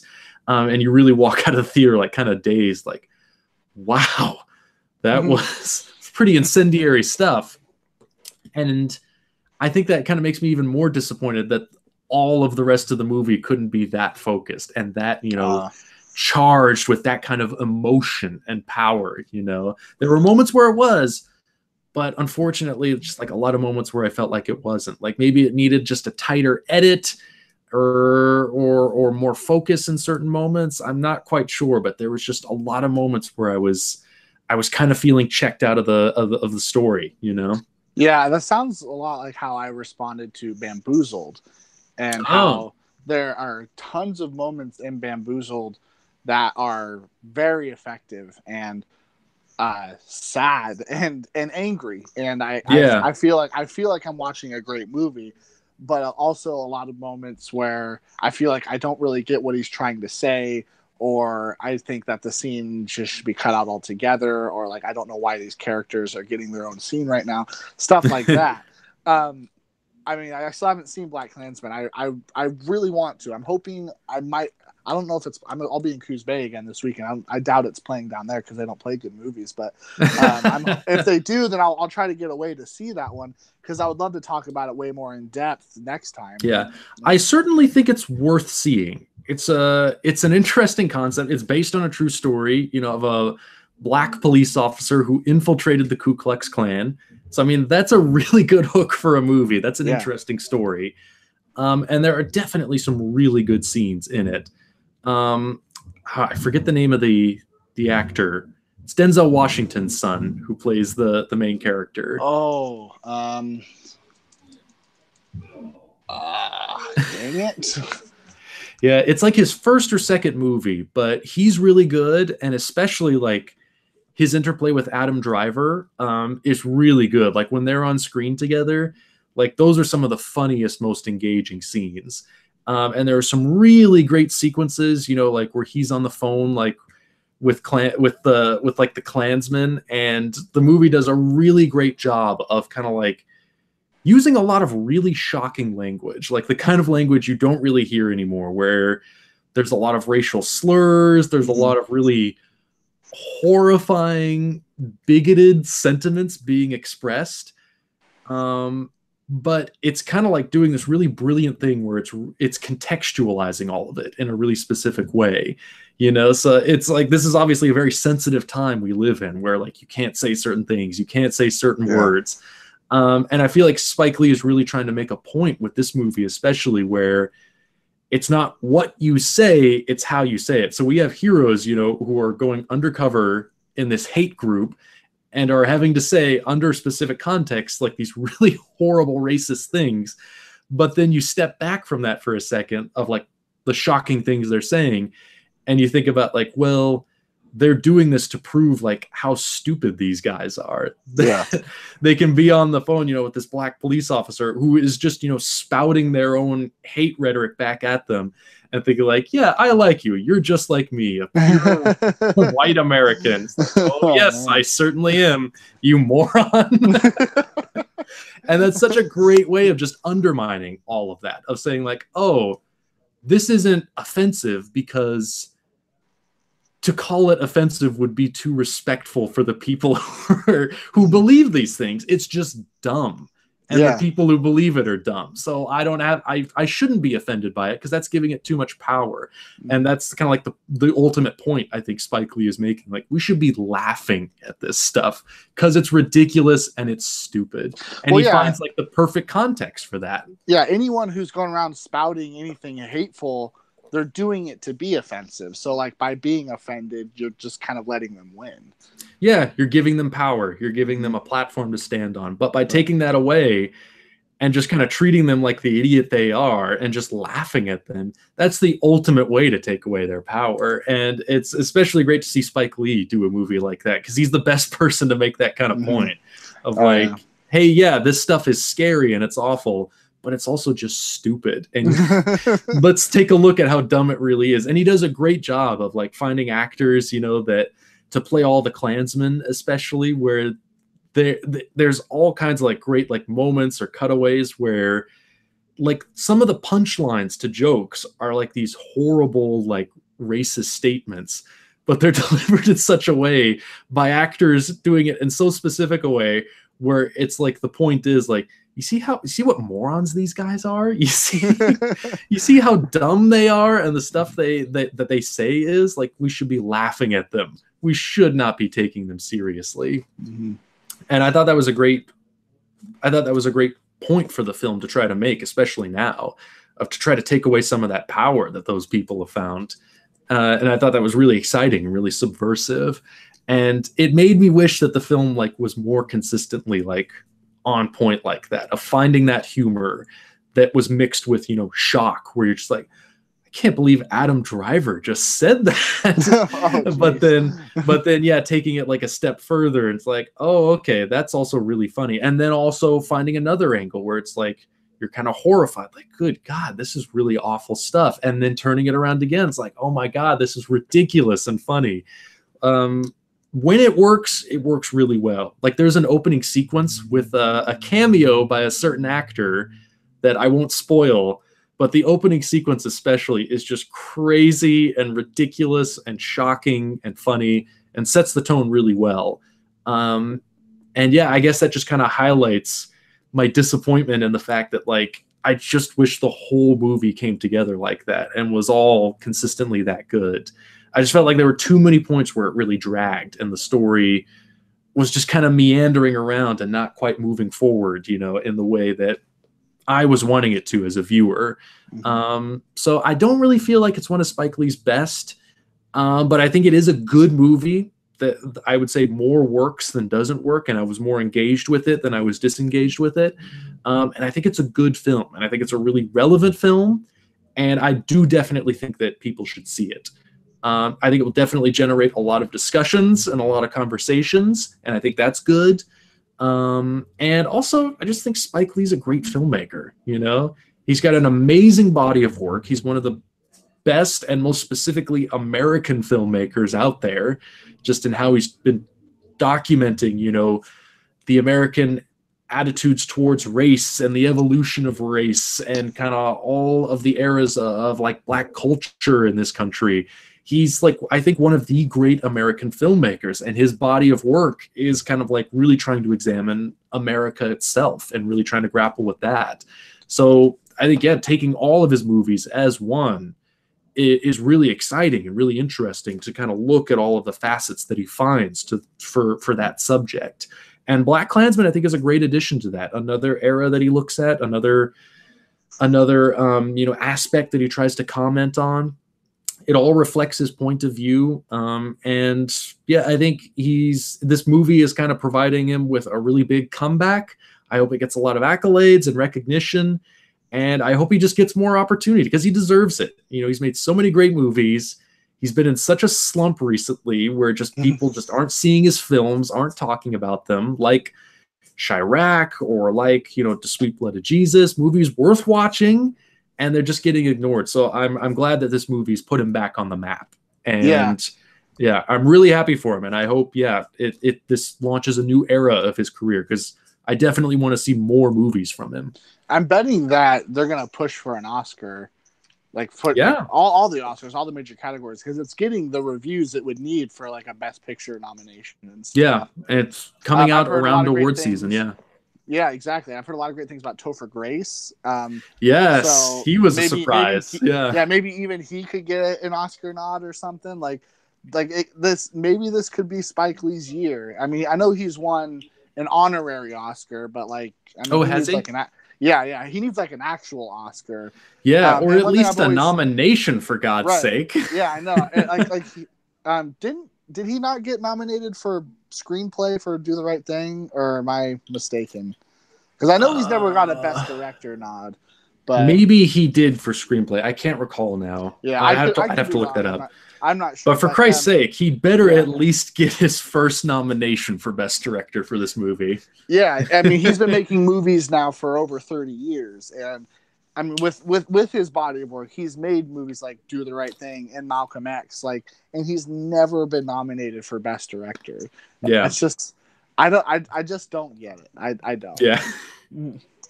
So, even though I didn't feel like this was one of his best, like people always say, like, oh, the Oscars never get it right. And then you say, like, oh, I wish, this person would win, just as a career Oscar. Like, that's bullshit. They should earn it. It's like, it's kind of hypocritical, if you don't take them seriously, while at the same time you do take them seriously. Yeah. Say they have no integrity and then are outraged when you feel like they don't have integrity. It's like, it's all bullshit, The Oscars can make a statement. It doesn't have to be definitive. So even though I didn't feel like BlacKkKlansman was one of his best, I still just think it deserves everything it can get, and if Lee gets a nomination, even if I'm, not really, even though I wasn't really stirred by the movie, even though I didn't really feel it was great, like if he gets a nomination out of this, great. If he gets a win out of this, fucking fantastic. Good for him. He deserves it. Yeah, that's how I felt about The Shape of Water and Guillermo del Toro, because I didn't love The Shape of Water. I liked it quite a bit, but I didn't love it. But I was so glad that it won, Yeah.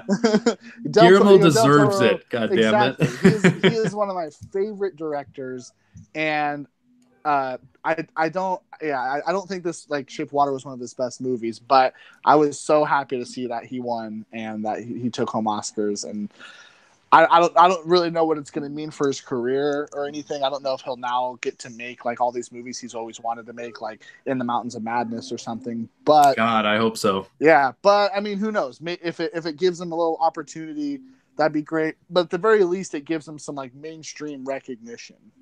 Yes. And if it makes his next movie that much easier to make, then great. Right. I mean, he couldn't even get In the Mountains of Madness made when Tom Cruise was in to be in it. Yeah.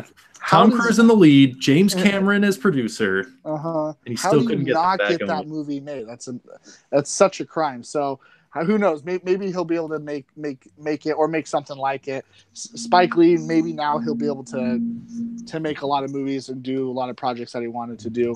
I mean, he's kind of has been in a slump, but he's also been doing real well because he has his show that's on Netflix right now. And oh, that's right. There's a She's Gotta Have It show. I forgot about that. Mm-hmm.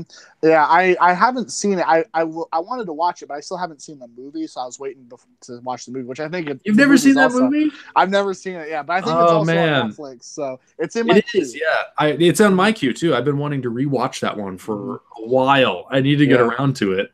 Yeah, I think his movies aren't as popular as they once were, but he's still doing interesting stuff. I still think talent wise, he may not be in a slump. Maybe you could say, certainly, maybe I didn't like this specific movie or whatever, but like talent wise, I think he's still going really, really strong. Yeah, I think he's still great. Yeah, it's just he just hasn't been getting the recognition he deserves. Because he's a legend. Yeah, I just can't believe people aren't watching his movies and talking about them. But so thank God that's happening with this one. I think it's a really interesting movie. It has a lot to say just about where we are right now. It's a movie that will spark a lot of discussion. It's a movie that I think makes an interesting point.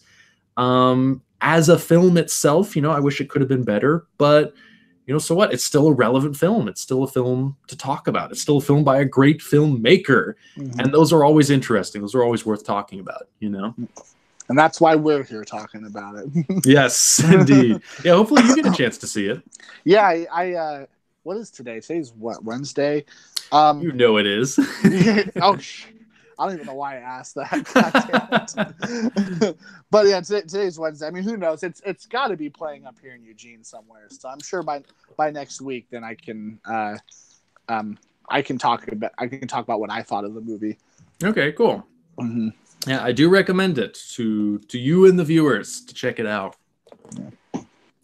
So do you have any plans as far as stuff you want to watch for next week?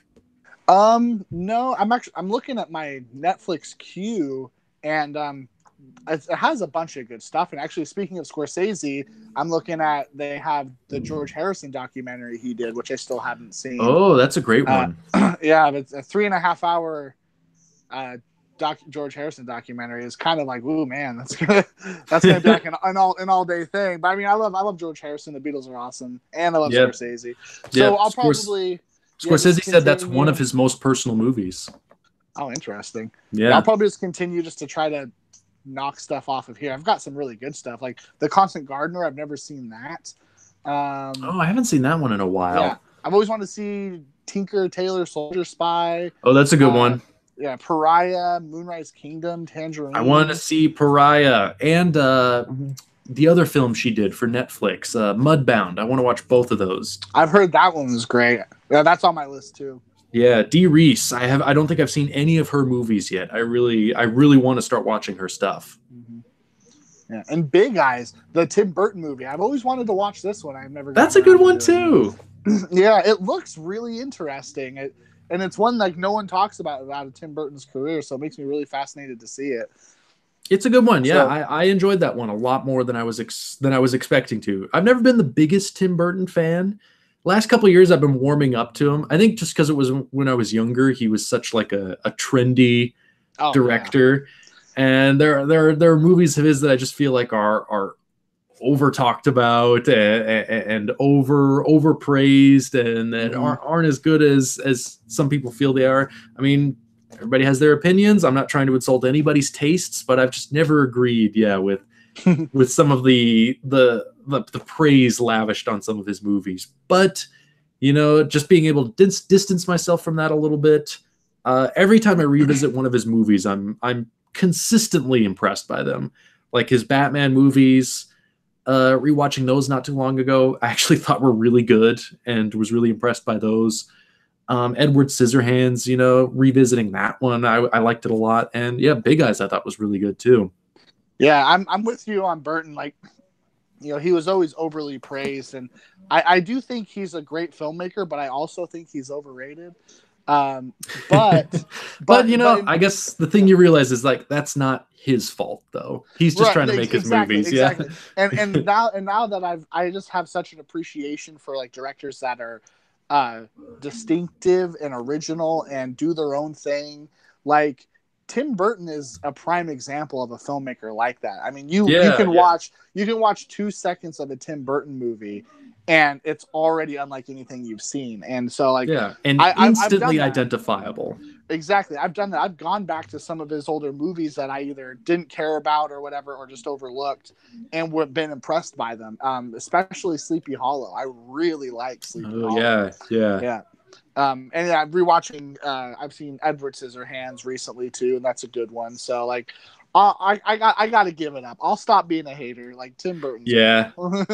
Yeah. I'm more and more just giving up on the idea of just hating on somebody just because they're them, you know? Yeah. Just because they do what they do. It's like, still fuck Michael Bay though. Fuck that guy. I'm even giving up on hating Michael Bay. Just kidding. Only joking. Okay. Yeah, that's just been my attitude more and more, you know? Everybody's so eager to hate on so many things and to latch onto the tiniest flaws and define entire films by one or two things they don't like and say, like, that's what this movie is all about, are just these things I didn't like. It's like, that's not film. That's not art, you know? There's good stuff. There's bad stuff, you know? Have a reaction to it, you know? Try to get into the complexity of it. And people think that disliking popular stuff makes them interesting. Yeah. And I know I've been guilty of that, and I try not to be, because that is like the most hipster douchebaggiest thing you can do, and I don't want to be what I despise. And a lot of people confuse cynicism with intelligence. Yes, exactly. To think like, oh, I know something you don't, sort of thing, or you know, I'm smarter. Yeah, I can put this down, so that makes me better than that. That's done. Yeah. So what do you have any like solid plans for stuff you'll be doing throughout the next week? Not sure. I want to try to get out to the theater, you know, every week and see something. So I got a few things that maybe I'll go see. I might go see. I still might go see Mission Impossible. That's on my list. If I can get some coworkers to go with me, then I'll definitely go see that one. 8th Grade, maybe. Oh yeah, I want to see that. That sounds good.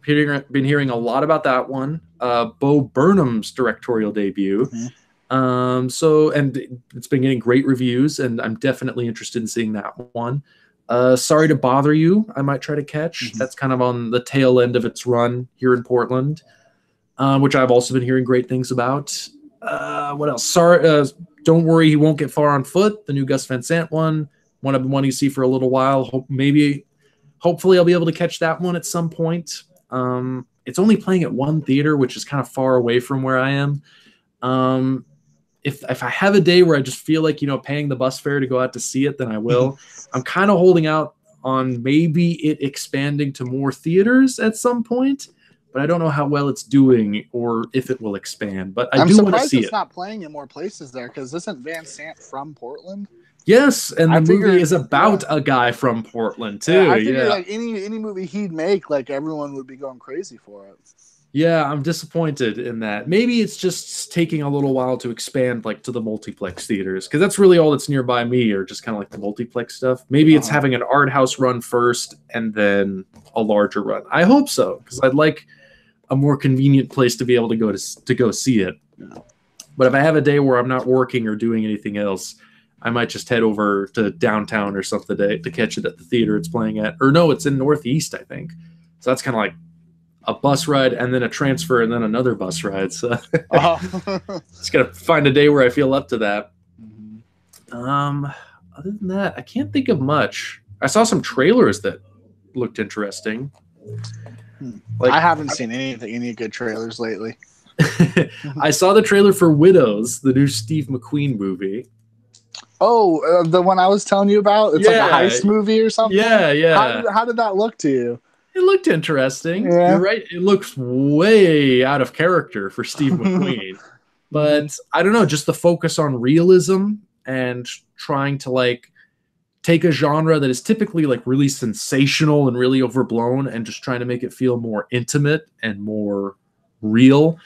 It looked potentially very interesting. You know, I think McQueen is an incredibly talented filmmaker, and I'm really interested to see just what he does, you know, with kind of a straightforward genre film like that, like a heist movie. And I mean, it's written by Gillian Flynn, who wrote Gone Girl, so there's a good writer behind it. So I think it could be interesting. I was compelled to see it after seeing the trailer. And I thought some of the comments on the YouTube page were kind of interesting too, where you expect, just the typical hate on everything just because everybody loves to hate stuff. Right. But most of the comments on the trailer for that one were really positive and were saying, like, this is what more filmmakers should be doing, because the concept for the movie is that it's a heist pulled by men who are all killed, and then their widows get kind of hit with a debt to like these dangerous people, so they have to finish the heist in order to pay off the money that their husbands owed. And all of the comments were kind of saying, like, this is what more filmmakers should be doing. Like, don't just remake a movie that was made for men and put women in the roles. Come up with a new idea that is built around women. Yeah, I was like, that's actually a good point. Like, there should be more movies like that. That's just like, oh, Ocean's worked well with guys in the roles. Like, let's put women in the Ocean's roles. It's like, kind of like, that's, I don't know. That doesn't sound like a very interesting idea. What about just a new movie that is all about female characters? That's kind of what I'd rather be seeing, Oh, exactly. It frustrates me when all they do is remake movies and just switch the roles like that. It's dumb. Yeah. It's like no thought goes into it, It's like, oh, same movie, switch the genders or something and put it out. We've made progress. Oh, well, though, progress has to happen in small steps like that. Yeah, I guess so. Baby steps. Yeah, and I mean, to be fair, I haven't even seen Ocean's 8, so I don't know if it's good or not. I don't want to. I haven't seen that. I haven't seen Ghostbusters or so. Yeah, all you hear is just like that people hate them, but do they hate it fairly or unfairly? Like, I don't want to just jump on a bandwagon. I'd rather decide for myself. So, right. Until I've seen them, I don't want to judge them unfairly. Yep. You got anything you want to see? Oh, I just found out Miranda July has a new movie coming out too. Really? Holy shit! Yeah. Which it's been 7 years. Yeah, 2011, The Future. Wow. She is I think one of the most underrated filmmakers out there. Like, for sure. The Future is one of my favorite movies ever. Yeah, mine too. I think it's brilliant. The 2 movies she's done, and anybody who hasn't seen them, seek them out. Just watch them however you can. Me and you and everyone we know from about 2006, and The Future from 2011, which I think is an especially great film. Yeah, I've been waiting for so many years for her to make another movie. She finally is doing it. Like, they're already shooting it. Like, it's already in production. Doesn't have a title. A few members of the cast have been announced, and no plot details have surfaced yet. Apparently, all we know about it right now is that it's some kind of crime film. She's doing her heist movie. Yes, exactly. Everybody's doing crime stuff now. I don't know what's going on, but very different from her previous 2 movies, which are more kind of like quirky character dramas. The idea of her doing a crime film is very interesting to me, but I'm very excited for that. I forget who's in it. Couple actresses were announced that have been cast and that have been shooting with her on the production. I forget the names, but all I saw was just like untitled 2019 Miranda July film. It's like, hell yeah, finally. So I'm very excited for that one. Yeah, that is exciting. I didn't know. Last time I looked on her IMDb page, all it was like she had directed like some shorts or little skit stuff, but not like a feature film. Yeah, and she's been acting in a few things too. Mm-hmm. Yeah. She is a genius. I mean, she's made 2 movies and she's already like, yeah, this woman is a genius. I'm assuming she also wrote this new movie. I believe so. Yeah, she also wrote the original screenplay. Because I know she wrote, directed, and starred her other one, so I wasn't. Yeah, I don't think she's acting in the new one. Oh, really? Yeah, she's just the writer-director on this one. I think it's still the details are vague, so I don't know exactly.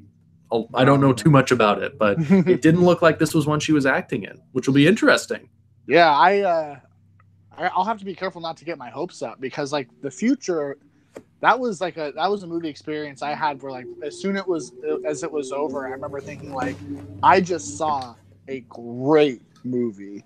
Like, I was so sure. Like, I didn't even know like what I thought or what about it was great. Like, I hadn't even processed any of that. All I knew was that it was great. and it was a wholly original movie. Yeah, that's still one I can't quite find the words to properly describe, but it just produces such a unique emotional response in me as a viewer that I can compare it to no other film or no other experience I have watching other films. It's so unique in that sense. Yeah, and I can't call that anything other than a work of genius. Yeah, I have the poster for that movie. Oh, really? Yeah, and I remember I look at it all the time, and it's just like it's so weird because it's her profile, but it's upside down. Yeah, and it's the future, and it's like what the hell? What is an upside down profile of Miranda July in the future? Like what are you trying to convey to me from this poster?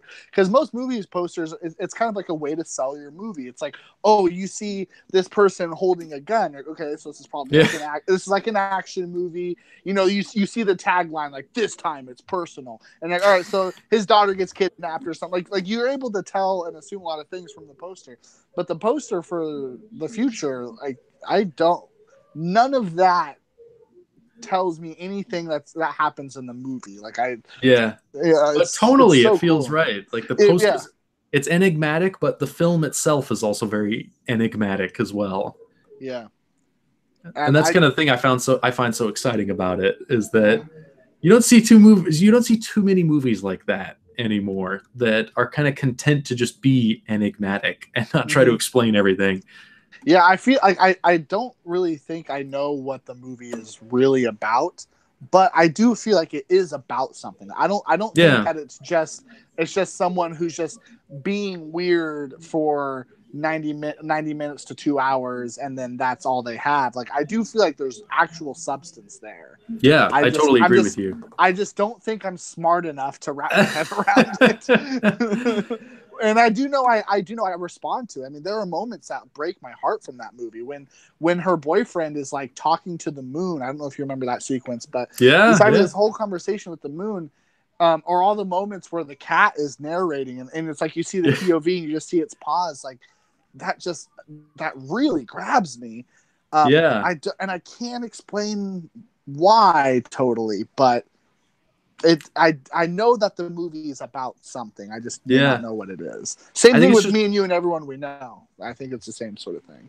Yeah, I think it's just one of those ones you got to go back to again and again and really try to dig into. Which those kinds of movies are exciting to me, where you watch it once and it's just kind of like, I know I loved that. I don't quite know why. And you kind of got to go back again and again and again and really try to figure it out. It's right. Those kinds of movies are rare.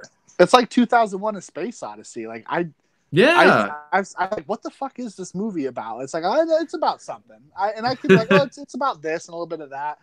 But then like, there's a lot of stuff that doesn't really support that the movie focuses on for a long time. Like I like the future to me is a lot like 2001 in that aspect, because it's very, very ambitious and it's very, very competent. I can't think of how to describe it.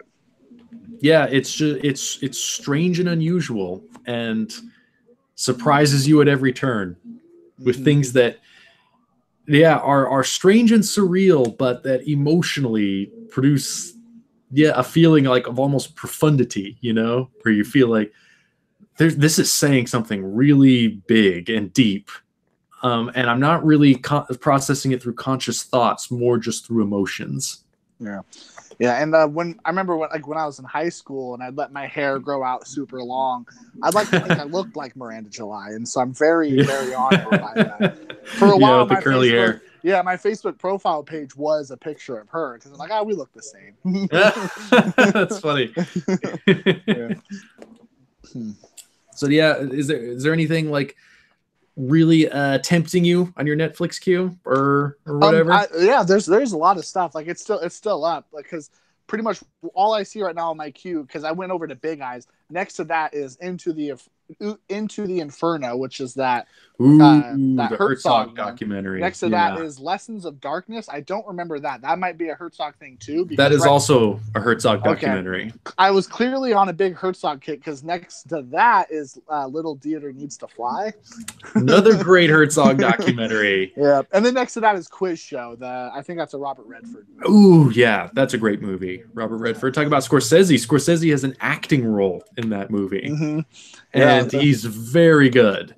I can't wait to see it. Like I could just pretty much pick any one of these movies and I'd be excited to watch. Yeah, that's some good stuff. Especially Quiz Show. You gotta watch that one. I feel like you would love that one. That is a classic, gigantic, sprawling, historical, like 90s American film, Nice. Very much in the Scorsese mode. One of Robert Redford's best and most entertaining movies. That's such a great film. And I feel like it's kind of starting to get the recognition that it kind of missed out on initially. Wasn't it nominated for Best Picture? Because I think it got some nominations, but I don't think it really did much like business at the box office. And it feels like it's one that's been kind of been forgotten. Yeah, I know it's not talked about very much. Yeah, but I think I'm starting to see it talked about a little bit more. I think more people are kind of discovering it now and realizing like, this is really one of the best movies of the 90s. Like this is an underappreciated film. So yeah, I'm glad we mentioned that one because that is absolutely one worth checking out for anybody who's never seen it. Well, that's a high recommendation. Maybe that will be like my priority. I think you would love it. I recommend that one to you especially. Cool. All right. But so yeah.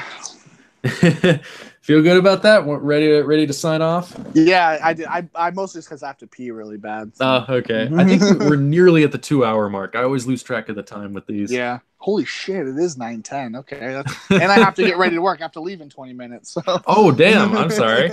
No, you're good. We're good. Okay. Well, anything you want to say, or want to just point people to your channel? Yeah, I'm look me up, fellas. Just Bretflix Mazursky. I'm sure Henry will probably put a link to it in the description, but look me up. I do just a lot of this shit. I just talk about movies, I guess. So if you just want more of that, look me up. Yeah.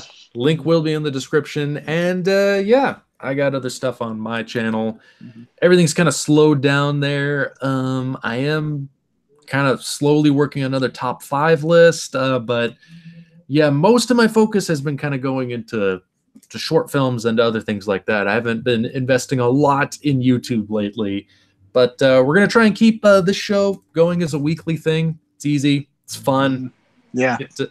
Get to hang out with an old buddy and talk movies. Yeah. It's low effort, but the rewards are pretty high. So yeah. And yeah, I'll try to keep working on, other videos to post as well. Me too. But yeah, until next time. Yeah. See you next Wednesday. Yep. I'll see you next Wednesday.